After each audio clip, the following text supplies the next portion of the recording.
接下来请收看中嘉新闻。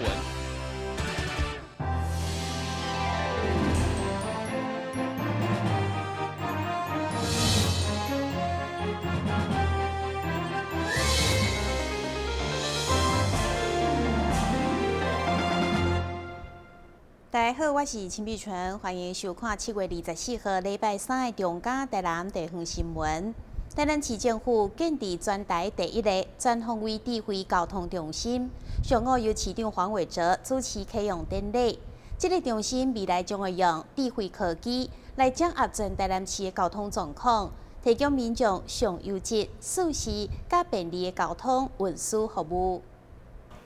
台南市政府开了7600万，打造全台第一个涵盖交通各个面向的全方位智慧交通中心。该中心结合智慧交通控制、智慧公共运输、智慧停车管理、智慧运具共享、智慧分段平台等5个系统，会当即时掌握台南市各种交通行车状况以及资讯，互交通更通顺以外，嘛互用路人更安全便利。智慧交通中心正式启用。台南市政府交通局费尽千辛万苦，而且在台湾来讲算是数一数二的，最早创立的智慧交通控制中心，那兼具了这个实际上的操作的功能以及教育的功能。在1楼我们有这个非常大家可以看得到，对于不管是智慧停车或者公车班次的这个控制以及交通的疏导，都有许多先进的这个设备以及这个资通管理能力来做这样的一个调控。也因为台南过去的交通意外死亡率较悬，伫中心内嘛建置交通教育展示区，透过各种趣味的设备甲游戏，互参观的市民甲小朋友会当为当中学习到正确的交通安全观念。台南过去交通的 A1 死亡率是比较高的，交通事故的发生率也不低，所以说的确我们需要在交通方面需要好好的彻头彻尾的反思检讨。我觉得其实这部分这个智慧交通的这个控制中心，对于社会教育也好，对于这个更有效率的这个运输是有帮助的。交通局表示，智慧交通中心除了会当提供交通服务以外，中心内的儿童交通体验区，即将伫咧开业后开放予学校团体预约参观，互交通安全观念会当自细汉扎根。台南新闻张伟忠采访报道。曾经因为弄红灯或者是超速被罚钱的民众，有不少人认为是政府伫咧抢钱。到目前为止，台南市的路口已经增加到84台固定式的测速相机，而且这是无包括用手启机动式的取缔。警方表示，取缔只是改善交通的手段，希望会当减少事故发生。不管是曾经有死亡车祸、时常发生事故，或者是学校、工厂等出入人潮较侪地点，警方会同地方会勘评估的结果，目前台南陆续增加到84个固定式掠枪灯甲超速的相机。以去年新设立的4个相机为例，对去年1月到今年5月统计起来，超速甲枪灯违规就14000多件。以平均一张罚单都要1800块来算，就为市库增加2000多万。不过警方强调，取缔只是手段，因为10摆车祸9摆紧，就是为了保障市民生命财产安全。我们固定式的这个测速主要是设置在这个交通易肇事的一个路段那主要的目的不是在于取缔在增加国库的收入那目的是要让民众更守法。减少这个交通事故的一个发生。我们设置的前3名的部分取缔比较多的是在中华路、中华2路那一杆，那大概有4900多件从1月到6月到目前为止。那另外2、3名的部分大概1000多件在这个西门路跟民权路以及中华北路北岸路口这2杆。警方强调，取缔只是改善交通的手段，公布翕相的地点，嘛是为了提醒大家，这个所在容易违规、较危险，一定要减速。目前我们这个台南市设置这个测速照相的部分有84处了包含这个闯红灯的。那主要的目的是在于要让民众更守法那不是在增加国家的一个国库收入了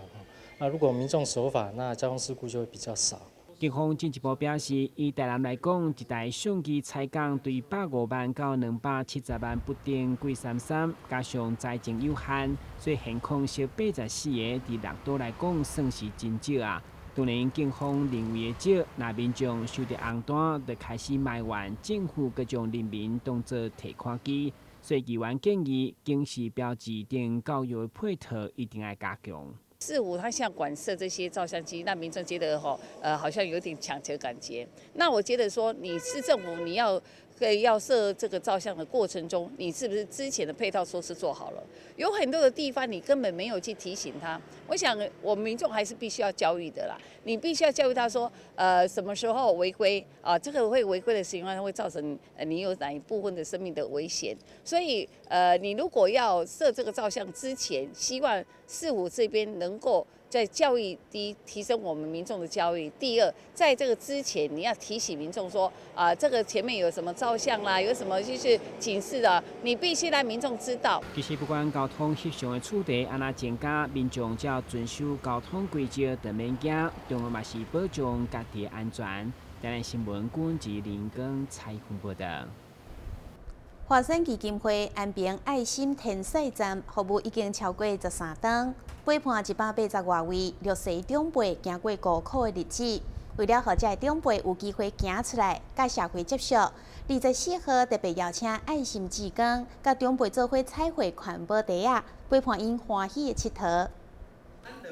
为鼓励基金会照顾的长辈会当行出户外接触人群。华山安平天使站24号伫天菲里活动中心举办感恩茶会，除了要感谢爱心人士长期关心基金会服务的长辈以外，另外更加重要的是，让长辈会当透过参与各种活动，让因延缓退化。这次基金会嘛特别邀请环保局美学班长郭基才来到现场，甲长辈分享天狗的防治知识。另外嘛教导因家己彩绘环保袋仔，响应减用塑胶产品的政策。嘛有经了长辈甲志工的距离。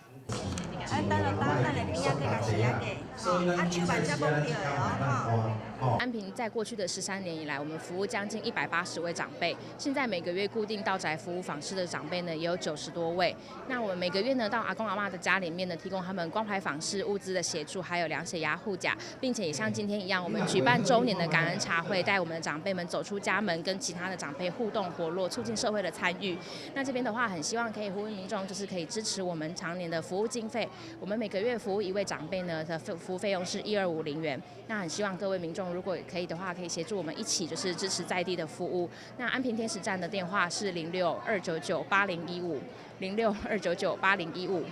华山基金会伫全台有387个爱心天使站，免费为孤苦长辈提供年节关心、陪伴以及物资协助等服务。基金会嘛欢迎有更加侪爱心人士加入关怀长辈的行列。台南新闻张伟忠采访报道。休困者马上登来新闻现场。消灭登革热，仔细清扫，立即做。饮水机水盘若有积水，要倒干净。花瓶旧水倒在土壤中，可以避免再次积水养蚊。花瓶底部、盆栽底盘要常常刷洗，避免蚊卵附着。不使用的水桶记得倒质量干净。别忘了食蚊鱼也是消灭孑孓的小帮手哦。防治登革热，清干净、倒干净、刷干净、晾干净，大家一起来。打开一本书，每页在发亮，文字变鱼儿游在大海洋，充满了。欢迎你和我一起来收看《飞读 Book》，台南爱读册。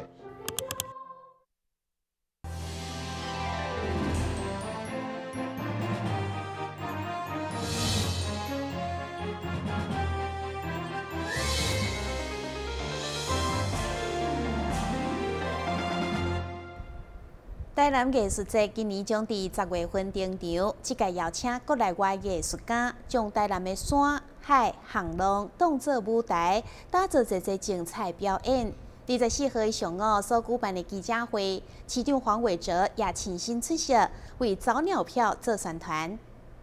台南重要的文化档台南艺术节今年迈入第8届，这届文化局特别将整个艺术节更加扩大，以着穿越看不见的城市为主题，邀请2位知名的笑点人为整个艺术节做规划，以着台南作为基地，将台南的山、海、巷弄作为舞台，并和国内外的艺术家甲台南在地的表演团体合作，让观众透过表演重新探索台南。这次的台南艺术节其实是希望透过台南在地的艺术的含量，以及透过艺术家与在地族群互相合作的方式，能够让我们看到属于这座城市非常多不一样的多元的面向。透过艺术节，我们去建立一个国际和在地的交流。这个最终我们想要建立的，其实是一个国际观，甚至是世界观。那透过艺术节，我们可以把市民或是把观众培养成一个文化上的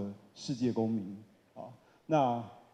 让我们更有自信的可以跟世界宣告，就是其实不是所有的城市或是不是所有的人都只想着发大财啊，我们想要在文化和艺术上做大事。这届艺术节将要伫10月9号登场，为期1个月。为了让热爱艺文活动的民众会使享有优惠，现在也开放早鸟票的购买，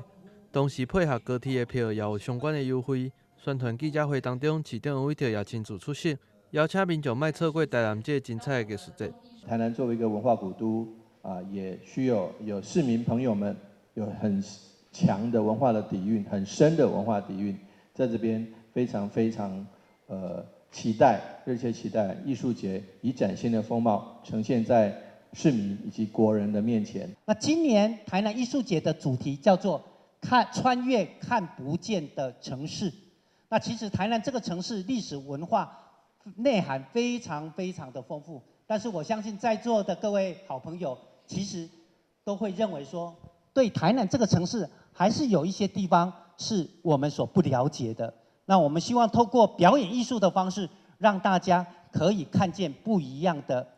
台南。今年的艺术节将安排5大分类，超过20场的创新演出，也有国内外精彩的表演。如果想要了解详细的资讯，也会使到台南的艺术节的网站来查询。台南新闻郭博义采访报道。现代人饲宠物，若是饲狗仔甲猫仔，爱较大的空间，所以饲鱼仔变成一个袂歹的选择。其中斗鱼因为色地甲品种真济，又阁水，而且真好饲，变成真热门的选择。如果讲到斗鱼，相信真侪人想到的是夜市仔内底出现的蓝色，或者是红色的马尾斗鱼。但其实现在斗鱼的品种甲色水已经有真侪无同的选择，只要是民众喜爱的色水，拢会使伫斗鱼的身躯顶看到。甚至连尾溜拢有各种无同的造型，因为看好斗鱼的市场，也有业者开设了斗鱼的专门店，并对泰国进口了优质的斗鱼，价小对几百块到上1000块拢有。业者也建议民众咧拣鱼仔的时阵，爱多多观察伊的行动力，同时也会使对这种将军斗鱼开始入门。在挑鱼的部分，会建议你多多去看它的活动力，然后在因为是新手部分，我通常会建议我们自己店家通常会建议，就是大家会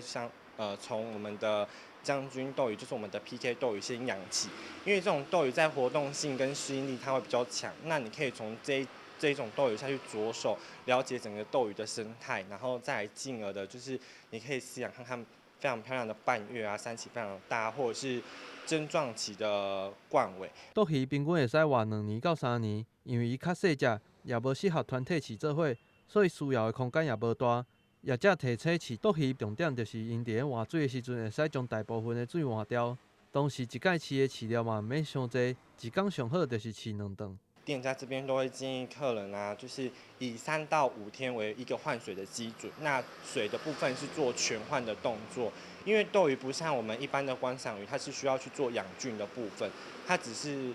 它如果养菌养得过多的话，其实有时候缸如果爆菌了，会造成它3期或者是身体直接受细菌感染的影响。对，所以通常我们建议3到5天，然后水整个全换过。那再来一定要注意的就是斗鱼它其实是一个消化系统非常不 OK 的鱼种，所以呢，在喂食的部分就要非常的注意到，例如说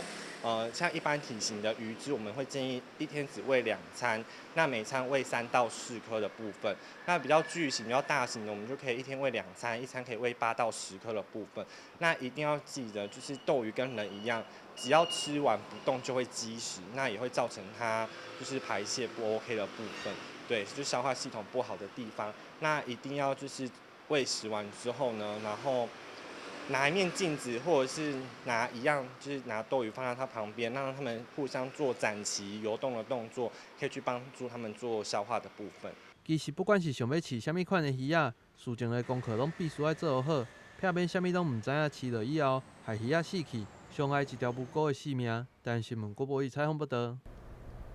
经过卫生福利部统计，2014年台湾烈火腺癌的发生率是咱性感前排名的第5位。当年大约1200人因为烈火腺癌来死亡。伫过去传统做诊断，拢是透过直肠超音波做12针的切片，不过诊断率却只有3成左右。现主时省台病院引进新一代诊断切片，不但会当提升到6-7成的诊断率，而且会当减少无必要的治疗。省台病院专科医师胡哲远表示，过去有袂少的病人怀疑有烈火腺癌，不过切片佫常常诊断袂到，造成病人必须接受重复的切片痛苦。现在省台病院率先南部引进新一代的诊断性切片技术，融合了磁振造影加超音波来做导引切片，不但提升准确度，而且诊断率嘛提高。融合了磁振造影的成像。然后跟传统的经直肠攝護腺的超音波，能够帮助我们对于攝護腺怀疑的是攝護腺癌的部分呢，能够有一个更准确的诊断，更准确的切片，它能够提升准确率大约到30%到60%左右，那它也能够减少大约15%到30%没有必要被诊断出来的攝護腺癌。这些没有必要被诊断出来的攝護腺癌呢，其实可以跟我们人类正常的和平共处，我们不需要特别帮他做什么治疗，那对他做治疗呢所产生的副作用会大于治疗所带来的好处。这套融合导引的烈火线切片，甲过去传统的经过直肠超音波做12针的切片无同，而且佫是采用经过会阴的切片，搭配磁振造影的影像。加超音波融合的技术比较无死角，而且嘛袂将肠仔内的细菌带入去烈火线。目前这项技术嘛应用伫烈火腺癌的局部治疗，不但会用减少尿失禁等并发症，而且嘛用减少无必要的治疗，降低医疗资源的浪费。台南新闻林根采访报道。新闻最后赶快来关心气象。